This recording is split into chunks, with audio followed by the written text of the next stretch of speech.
Everyone's curious like a cat about everyone's whereabouts.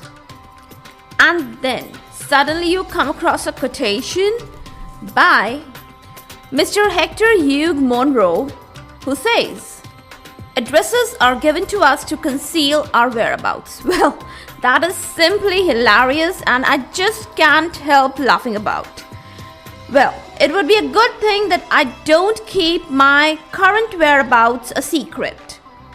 But it would be a little better idea to postpone this discussion for some time. And the best idea would be to directly jump to today's head of conference. The topic for the day is Atropine Substitutes. I'm going to cover this topic in few of the parts, but for the time being, we are going to talk about the alternative drugs for the atropine. Welcome all to IS Pharmacology Difficult Podcast. I'm your host, Dr. Radhika Vijay, MBBS MD Pharmacology, and this is the audio hub to get the best simplified basic tips, strategies, methods, and lots of ideas to learn better, understand better, and make your concepts crystal clear. If you really find, and if there's a question hovering in your minds, is pharmacology difficult? Lend me your ears for a while and let in the magic of knowledge. It's been a while and I do remember that I covered the details of atropine in my last episode. My today's raison d'etre is to commence a conversation about the alternative drugs that can be used in place of atropines many a times and at many a sites. Let's get to know about these. Let's talk about a particular system, the effects of the various drugs on that particular system, and accordingly we'll be doing and understanding the different actions, and we'll be covering the atropine substitutes. To begin with, let's talk about the actions of atropine and its substitutes on the central nervous system. It's already been told to you all that atropine hardly affects the central nervous system because it has negligible entry due to the blood-brain barrier. It cannot cross and enter the central nervous system.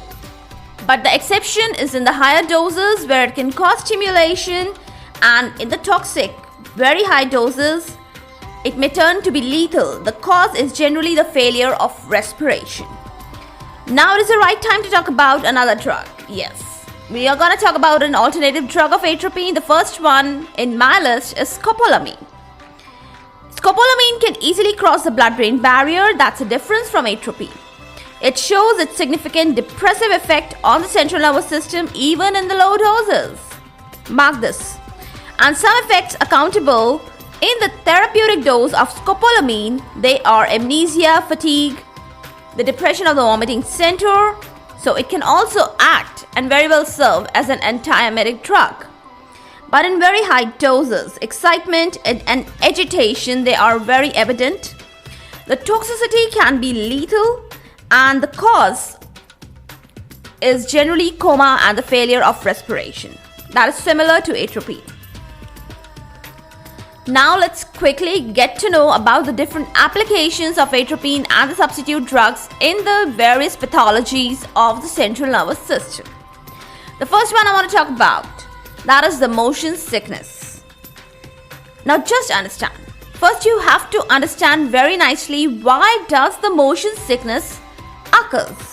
You might have noticed that whenever there are actions like the air travel or the ship travel, then people are complaining of severe nausea. Its real scientific term is motion sickness. That is the sickness caused due to the motion, air motion, water motion, etc. And the scientific cause is the disturbance in the equilibrium locus that is found in the vestibular apparatus in our ears. The signals, they are reaching the vomiting center in the brain, and the main neurotransmitter is acetylcholine, and it leads to vomiting or emesis. When in such a way the vomiting is occurring, the origin is labyrinthine and it's known as the total condition. All the cumulative effects, signs and symptoms, they are termed as motion sickness. That is nicely comprehended. This is the apt term for this. Okay? I hope you understand. In such cases, scopolamine around half to 1 milligram. It may be given as subcutaneous dose. It may be given as a transdermal patch. That is the latest trend of giving scopolamine. In either of the ways, it suppresses the vomiting center and also depresses the central nervous system up to an extent. If the transdermal patch is applied behind the pinna of the ear, there is a constant release of the drug that is ensured. And in all the cases, prophylactic use of this scopolamine is recommended for motion sickness.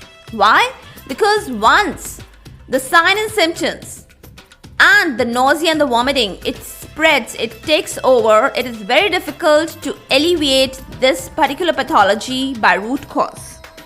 The drugs are not very effective once the problem starts. So prophylactic use is highly recommended. That is all about motion sickness. The next use of atropine and its substitute drugs is very profound in the treatment of Parkinsonism. That is the Parkinson's disease.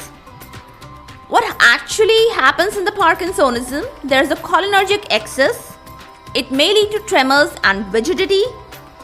Now, these all problems or signs and symptoms, they are very well treated with the combination drugs of dopaminergic drugs and the anticholinergic drugs.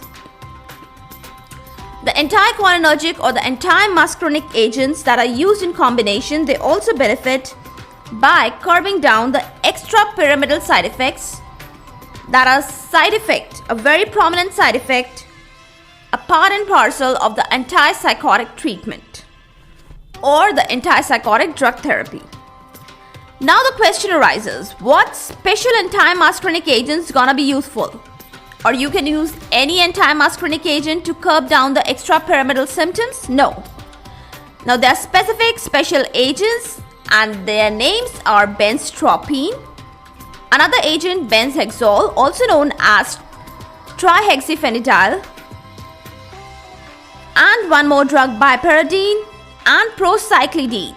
They are the 4 drugs that you can use to treat the extrapyramidal side effects or the symptoms that are generally seen in the antipsychotic drug therapy.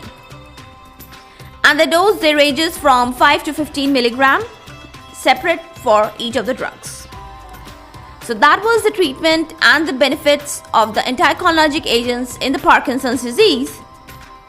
Now the last central nervous state or the condition demanding the use of anticholinergic drug is the diagnosis of the Alzheimer's disease. For this, what do you have to do? For this particular purpose, you can instill a short-acting antimuscarinic agent. The drug is tropicamide, and if after instilling tropicamide in the eye, there is a too much, that is excess of pupillary dilatation observed, then you can quickly get to know that patient is suffering from Alzheimer's disease. Why it happens? Because in the case of Alzheimer's disease, the sensitivity of the receptors, it is altered, and in this pathology, the patient responds with very excess of pupillary dilatation on the installation of a short-acting antimuscarinic agent like tropicamide. Now that's the whole roundup of all the central nervous system action, effects and multi-atropine substitutes that are used and preferred for different conditions. No more chit-chat regarding the subject today.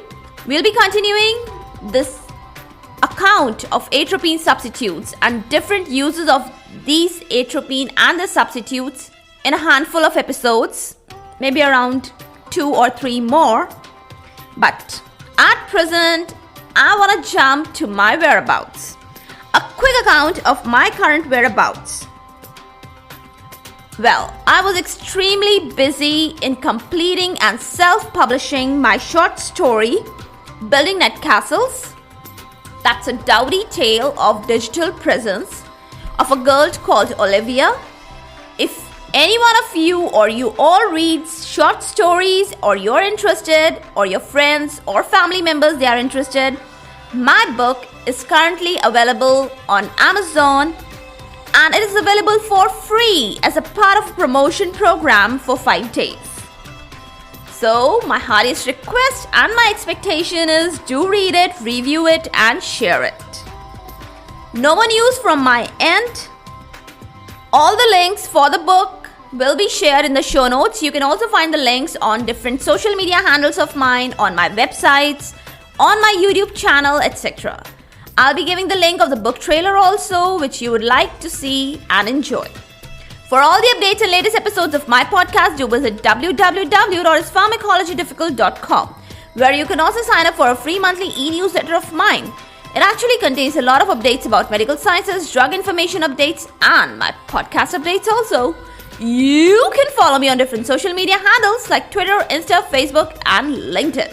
They all are with the same name, is Pharmacology Difficult.